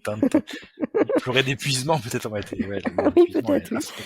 Mais oui, ouais, la vague d'amour. Mais j'étais vachement content parce que je l'ai ressenti. Du coup, je pense, le soir même de sa naissance, elle est née à 10h20, en fin de journée, ouais, non, c'est plus 4 heures, du coup. Ouais, j'ai pas de notion du temps, là, sur l'accouchement, c'est compliqué. Ouais, je dirais on va dire que la vague d'amour a frappé une première fois là, quoi, et que, bah, au moins c'est bien, t'es fixé, t'es là, ah, c'est cool. Je sais que je l'aime, que d'un amour inconditionnel, etc., quoi. C'est chouette. Ouais, mais c'est cool, c'est rassurant, en fait, parce que tu te dis, bon, voilà. Bon, au moins, voilà. C'est cool. Et après, moi, je sais que check. En soirée, j'ai fait le mec. Attention, ça balance. Non, j'étais épuisé et j'arrêtais pas de dire, je sais pas si c'est un regret ou pas finalement pour moi d'avoir fait ça, mais j'arrêtais pas de dire j'ai envie de canner, quoi. J'ai envie de crever, quoi. Je suis épuisé. Et mais pas méchamment, mais genre, enfin, fallait que je dorme, quoi. Et c'est vrai que la petite, elle était pas bien. Elle était pas bien à ce moment-là parce que je pense qu'elle avait trop chaud, quoi. Enfin, en tout cas, bah, c'était sa première nuit aussi, hein, sur Terre, donc à l'extérieur. Et j'avais aussi l'angoisse ça fait pas partie de cet épisode, mais en fait, pendant la journée, j'avais un peu l'angoisse parce qu'elle, elle exprimait pas trop forcément sa vague d'amour. Alors, je sais pas. Je pense qu'elle était épuisée, en fait, tout simplement, et que ça doit venir plus tard. Moi, j'étais la main, ça va jamais ça vient pas forcément tout de suite. Ouais. Ça, après, moi, je m'étais pas documenté là-dessus. La face up and down après, et tout ça, je l'ai vu. Mais sa vague d'amour, en fait, elle l'a eu à ce moment-là parce qu'en fait, elle a pris le relais alors qu'elle était dans un état complètement à plat et elle a réussi à gérer en fait 4h30, je crois, de nuit avec la petite, comme ça, quoi. Et je pense que ça fait partie du moment où elle a, comment dire, où ça a été, on va dire, sa première vague d'amour. Après, je sais pas, je suis pas elle. Mais juste que je comprenne bien, pour être sûr de bien comprendre le timing. Il y a peu de jugement dans ma phrase, je pourrais pas dire pas, mais peu. T'as dit à ta femme que t'étais crevé le soir où elle a accouché ? Non, j'ai dit j'ai envie de crever. J'arrêtais pas de répéter ça parce que j'ai envie de... D'accord. J'en peux plus et tout. Et je dis ça. Là, je te taquine un peu quand même. Et qu'est-ce Je que peux pas m'en empêcher, François, je suis désolée. Non, oui, non. Non, mais c'est vrai que c'est pas cool, c'est vrai. Parce que, ouais, c'est pas cool. Mais c'est pour ça que ça fait partie un peu des regrets aussi, quoi. Mais, la bonne chose, c'est qu'elle a réussi à faire cette vague d'amour pendant ce moment-là. Pendant les 4h30 où j'ai dormi. Ouais! C'était une vague d'amour forcée, on appelle ça. Mais en fait, non, en fait, je pense que j'ai mal réagi parce que, déjà, je savais pas qu'on pouvait faire appel à une puérie ou, en fait, qu'il y avait toujours au moins un petit peu une solution pour les bébés. En fait, pour moi, c'était genre, entre guillemets, vous êtes piégé avec votre bébé, enfin, il faut Ah le ouais? gérer, quoi. Ouais, moi, je croyais ça, en fait, donc c'est pour ça que j'ai mal réagi. Pour moi, en fait, il fallait gérer, quoi. Donc j'étais en mode merde, je vais gérer sans dormir. Enfin, je pense que je me faisais plus une montagne de ce qui allait arriver, de ce qui s'était passé. Et du coup, j'ai fait ça. Du coup, j'ai réussi à dormir et après, du coup, ouais, j'ai réussi. Après ces 4h30, ça m'a, j'ai revécu. Et là, j'ai pu assurer comme il faut, quoi. Ouais. Mais ouais. Non, mais je comprends hein, qu'on soit crevé après un accouchement. Juste, Ouais, elle aurait pu dire et même moi alors. même en tant que, je veux dire, même en tant que coparent, juste, peut-être le garder pour soi. Bon, après, elle le voyait de toute façon, mais c'est vrai que. Excuse-moi, j'ai pas entendu. Pardon, elle le voyait, je pense que ça n'allait pas. Oui. Non, mais Je pense, comme ouais. je te dis, c'est plus pour t'embêter qu'autre chose. Oui, non, mais ouais, non, t'as raison. Hein. Tu m'as bien remis à ma place. Non, mais je suis censée être un podcast sans jugement. Ah bon, c'est ça. Ah mince. Faut pas le dire, c'est tout. Faut pas dire qu'on juge, comme ça. Mais ouais. Mais après, ça s'est plutôt bien passé, ouais. On a eu Ouais. la nuit de la Java, ça a été, finalement, c'est la première nuit la plus dure. La nuit de la Java, elle a tété tout le temps. Elle voulait téter à mort. Elle faisait Ouais. ultra mal à Raphaël, donc ça c'était dur. Parce que là, je ne peux pas faire grand chose. Parce qu'elle, en fait, c'est pas une nazie de l'allaitement. Je sais qu'il y en a. Oula. Alors, c'est pas une nazie de l'allaitement, mais en fait, elle l'est devenue. C'est-à-dire... Ça veut dire quoi, une nazie de l'allaitement? Non, alors quand on demande les projets de grossesse, nous on nous a demandé, enfin Raphaël, hein, parce que c'est elle qui allaite, on nous a demandé quel était son projet pour allaiter. Elle a répondu du tac au tac. En gros, j'ai pas de vrai projet. Si je peux allaiter, je suis contente. Mais si je peux pas allaiter, c'est pas grave quoi. Elle a pris comme ça au début. Je peux je peux affirmer qu'à partir du moment où elle a commencé à allaiter, ça n'était plus du tout cette version-là. C'était genre il faut absolument que j'allaite. C'est genre c'est la seule chose au monde. Enfin c'est la seule. Bon, ben moi je peux comprendre, mais je ne peux pas allaiter, donc je ne sais pas. Et oui, c'est génial, mais par contre c'est vrai que c'est encore plus de fatigue, c'est encore plus de stress. Enfin Ouais, c'est quelque chose de l'allaitement qui se met en c'est place. compliqué, surtout qu'en plus là la Mais petite faisait mal quoi. En plus.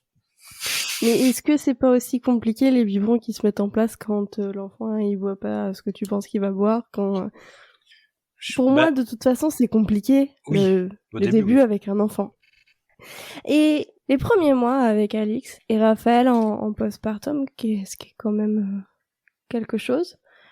Et toi, est-ce que tu arrives à trouver ta place? Est-ce que c'est compliqué pour toi de soutenir Raphaël? Est-ce que c'est... Bref, comment ça se passe pour toi? Déjà, on a pris chacun... Moi, j'ai pris 4 mois au total, en fait. Donc, où je suis là, tout le temps. C'est chouette, ça. On est parti dans le sud. Bon, il y a une canicule affreuse, mais bon, c'est comme ça. Donc, du coup, en fait, au début, je prends plus la main qu'elle, parce que c'est moi qui fais tous les changes et tout, parce qu'en fait, elle, pendant les 15 premiers jours, enfin, 10 à 15 premiers jours, elle bouge pas du tout de son lit. Donc, du coup, c'est moi qui fais tout. Donc, je fais... changer les couches, lui amener donc ces trucs, enfin c'est calmant, enfin tout. En fait, j'oublie en fait, j'ai complètement oublié tout ce qu'il faut faire en fait. Parce que la mémoire immédiate, tous les petits traitements, l'habiller et tout. Donc moi je fais tout. Je pense que de toute façon elle gère les nuits. Ouais, elle me fout dehors en fait de la chambre limite. C'est elle qui fait Ah les ouais? nuits et je fais le reste. Ouais, c'est chelou. Merde, j'ai des questions à lui poser. Si ça vous convient comme ça en même temps. En fait, je pense qu'elle s'est dit, lui, il faut qu'il dorme, parce qu'en fait, je suis quelqu'un qui dort, il vaut mieux qu'il dorme, pour ça, il fait tout. En gros, il fait ça, entre guillemets, après sa journée de travail. Parce que c'est ça, hein, typiquement. Les lessives, les machins, les trucs. La journée. Et du coup, elle prend le relais à faire l'allaitement la nuit. Coup de bol, elle, je crois que c'est au bout de 2 mois, elle fait... non, faut pas le dire ça, non? C'est ça?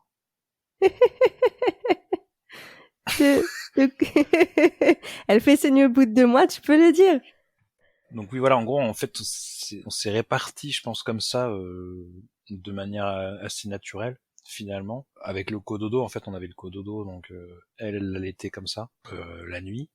Au tout début, elle, comment dire, pour l'allaitement, en fait, elle allait voir des spécialistes parce qu'elle faisait super mal. Et je pense qu'au bout de 10-15 jours aussi, ça s'est un peu calmé, elle a eu moins mal là-dessus. Bah tiens, voilà, on va lui poser la question. Salut Raphaël, ça va finir en épisode à 3 voix, enfin à 4 avec À 4 Alix. avec Alix. Et ça, elle va pouvoir critiquer quand je dis n'importe quoi. Par contre, moi je veux bien une vidéo de Raphaël en train d'écouter ton épisode. Je laisse le film. Ah ben elle est en train de téléphoner. C'est pas facile. Qu'est-ce que je faisais? Oui, Elle donc allaitait. en gros, on est resté à peu près 1 mois sur Paris, où ça a été en fait. Enfin, en fait, je pense qu'il fallait prendre nos marques, fallait pas trop vite voyager en fait, parce qu'après on a été un peu sur la route aussi avec le petit bébé, trop stimulé socialement ce bébé, décidément. Mais ça nous empêchait pas d'aller voir les voisins ou quoi, enfin de bouger. Et c'est vrai que je pense que le premier resto, si je dis pas de bêtises, c'était au bout de 2 semaines, quoi, quand Raphaël a pu remarcher en fait, petit à petit, quoi. C'était plus de la réduc qu'autre chose. Et en fait, ça s'est quand même plutôt très bien passé, quoi, parce que la petite avait une presque jaunisse, quoi, donc c'est vrai qu'elle avait le teint tout jaune et tout. Mais le dernier jour, enfin, ils nous ont regardé un jour plus à la maternité, mais après, ça a été, elle a pas eu de soucis de santé ou quoi, enfin, ça a été vraiment nickel, quoi. Donc en fait, ça reste, enfin, je pense que c'est quand même un bébé facile et assez gérable, et qui s'est géré assez vite aussi. Donc, en fait, je pense qu'on a beaucoup de chance en vrai. Donc on a beaucoup de chance. Bah un bébé qui fait ses nuits à 2 mois, oui, c'est beaucoup de chance. Alors oui, il y a 2 mois elle les faisait, mais là elle les fait un peu moins bien. Ah oui, donc t'as la régression du sommeil quand même. Régression un petit peu, oui, Oui. quand même, faut pas non plus. Oui, donc là c'est pas pareil. Ouais, au bout de 2 mois, elle a fait 12 heures elle a fait une nuit de 12 heures. On a fait bon, ben voilà, on va rester là-dessus. Mais non, c'est pas. Elle est pas d'accord. Voilà, c'est pas si simple. Ça se saurait. Trop envie de faire plein de trucs. Enfin bref. Au secours. Non, mais ouais. Ouais, on s'est réparti un peu les tâches comme ça au tout début. Et ce qui était bien, c'est qu'en gros, l'apprentissage, je le faisais moi. C'est-à-dire que c'est moi qui donnais le bain. Enfin, c'est moi qui faisais tout au tout début. Et du coup, c'est cool parce que ça veut dire que, du coup, qu'après Raphaël me rejoint tranquillement pour le reste, et que du coup, à la fin, on est apte à faire tous les deux les tâches. Et du coup, c'est génial parce que on repose pas sur l'autre, enfin tout sur l'autre, quoi. Et c'est bien pour ça que les pères devraient avoir un congé paternité aussi long que celui de la mère. Ben oui. Moi, c'était un congé parental, donc en gros, j'ai pris 2 mois en plus. C'est-à-dire que, en gros, j'ai pris 1 mois de vacances, 1 mois enfin, les 28 jours maintenant, ça c'est bien. Ouais. Les 28 jours congé paternité et plus 2 mois de congé parental. Ça c'est bien parce ça permet déjà, ça permet de voir son enfant. Oui. Et d'apprendre à s'en occuper autant que la mère. Voilà, comment elle réagit, qui est cet enfant, quoi, tout simplement. Et franchement, moi, je regrette rien du tout. C'était génial, quoi. Finalement, la reprise du boulot, là, j'ai repris. En ce moment, je travaille 6 jours sur 7, donc je la vois moins. Ah oui. Mais bon, après, voilà, j'ai un projet de temps partiel l'an prochain. Ce serait 4 jours par semaine. Ça serait pas mal. Comme ça, je pourrais garder une journée par semaine. Aujourd'hui, Alix, à quel âge? 5 mois. Ouais. 5 mois, ouais. Et donc là, vous en êtes tout juste à la reprise, quoi. Non, parce qu'en gros, on a repris. Moi, j'ai repris début septembre. Elle est née mi-mai. Donc voilà, ça fait à peu près 3 mois et demi, 4 mois, quoi, de pause, entre guillemets. Oui, mais je veux dire, vous en êtes tout juste à la reprise, oui, enfin, un ou 2 mois près, mais c'est très récent que vous ayez repris le boulot. Ouais, du coup, ça fait la double journée, c'est bien la double journée. Ça, je te confirme. Non, mais franchement, on a de la chance, en fait. C'est un bébé qui est toujours heureux, et elle sourit tout le temps. Franchement, c'est cool, hein. Voilà, les exigences, c'est manger. Mais oui, ça reste un être humain. Ouais, non, c'est génial de se dire, quand on commence à réaliser que c'est un être humain, c'est ouf, quoi. C'est ouf. Ouais. Voilà. Je suis d'accord. Mais en tout cas, ça se passe bien. Alors, je pense qu'il faut que je fasse, moi aussi, je dois faire une régression des tâches, là. Faut que je fasse plus d'efforts. Tu dis ça parce que Raphaël, elle est à côté. Non, elle est un peu loin. Tu m'entends? Non, même pas, mais Je pense que déjà l'équilibre parfait n'existe pas. Il faudrait que ça existe. Mais Il c'est existe, vrai mais que... il est différent pour chacun. Oui. C'est joliment dit. Non, mais je pense que l'équilibre parfait, c'est celui qui vous convient. C'est pas forcément 50-50. Ça peut être un 60-40 de temps en temps pour l'un et pour l'autre après. Je sais pas, hein. Et puis ça évolue, hein, en fonction des phases de la vie, de comment on est, comment... Oui, bien sûr. Après, moi, Raph, elle m'a toujours mis la pression parce elle me cite un couple d'amis où c'était le mec qui prenait l'enfant et qui mettait au sein toutes les nuits à sa femme. Donc, moi, Ah ouais? ouais. Du coup, moi, je l'ai pas fait, j'ai dû le faire 2-3 fois. Et à chaque fois, de toute façon, en fait, elle préfère que je dorme pas parce qu'en fait, je pense qu'elle dorme moins bien aussi si je suis là. Enfin, et même Ouais. si on est tous les trois dans la même pièce, c'est plus compliqué. Hmm. Donc là, voilà, après, voilà, je vais faire une petite pique. On a vu la pédiatre il y a pas longtemps, il y a quelques jours. Et Raphaël a dit comment on fait pour qu'elle dorme mieux. Et la pédiatre a dit il faudrait qu'elle mange bien le soir et que vous arrêtiez de dormir avec elle. Là, c'était terrible pour elle. Terrible. Elle a pleuré, tout simplement. Je dénonce. Moi, je m'en fous, je balance. J'ai pas peur. Ouais. Non, je ferai pas de commentaires. Oui, bien sûr. De toute façon, après, elle m'a expliqué, elle m'a dit chacun. Enfin, c'est vrai que ça fonctionne bien. Moi, je peux pas. C'est dur parce qu'elle va se réveiller une fois quasiment. Elle se réveille à peu près 2 voire 3 fois par nuit. Puis en général, il y a une fois à 4 heures qui doit bien piquer. Mais c'est vrai qu'après, pour tout le reste, le bébé est ultra, quand même plutôt facile et voilà. Et elle prend, voilà, elle grossit bien, elle grandit bien. Il y a pas de. Et puis de toute façon, Raphaël, enfin, c'est pas à moi de lui dire, viens, on se met dans notre chambre à l'autre bout de l'appart et puis on laisse le bébé, quoi. Donc voilà, c'est encore des sujets qui font. Le sommeil, c'est un sujet très touchy. Ça fait beaucoup débat, même au sein des professionnels de santé, au sein des parents. C'est pareil, hein. Ce qu'il faut faire, c'est ce qui vous convient. Oui, bah de toute façon, oui. C'est ça le plus important, au final. Du coup, ça veut dire qu'il faut que je sois plus cool avec ma meuf parce qu'elle est fatiguée. Voilà, c'est ça. C'est ça. La thérapie. Alors, c'est pas moi qui l'ai dit. La thérapie. Mais on me dit souvent en off que un épisode avec moi, c'est C'est vrai, bah oui. C'est le psy gratuit. Oui, ça, normalement, c'est pas donné, hein, plus. Ouais, je suis sympa quand même. Hein. C'est pas donné, ouais, j'avoue. Je préfère payer. Bon, j'ai pas de diplôme, ça aide pas. Mais Ah mince, il y a les psychologues sans diplôme qui font payer autant que les psys. C'est vrai. Bah d'ailleurs, maintenant qu'on en parle. Oui, au fait, les honoraires, aïe. Mais écoute, François, je te propose de passer à ma fameuse question de fin dont tu étais plus trop au courant parce que t'avais oublié et que je t'ai rappelé juste avant qu'on commence à enregistrer. Alors, si tu pouvais changer une seule chose dans notre société, ça serait quoi? Alors, je dirais, le truc un peu bateau, non, je dirais améliorer les rapports hommes-femmes. C'est-à-dire? Oula. Ah oui, il va falloir que tu développes. Dans quel sens? Je pense que les mecs devraient apprendre des femmes, tout simplement, en fait. Plus dans ce sens-là. Parce que dans l'autre sens, en fait, on est très fort pour faire la leçon, hein. Big up les mecs. Mais en fait, faudrait peut-être aussi apprendre, voilà, du courage, déjà. Je pense, des femmes en général, même si c'est un stéréotype, voilà. Mais moi, je pense qu'il y a ça, quoi.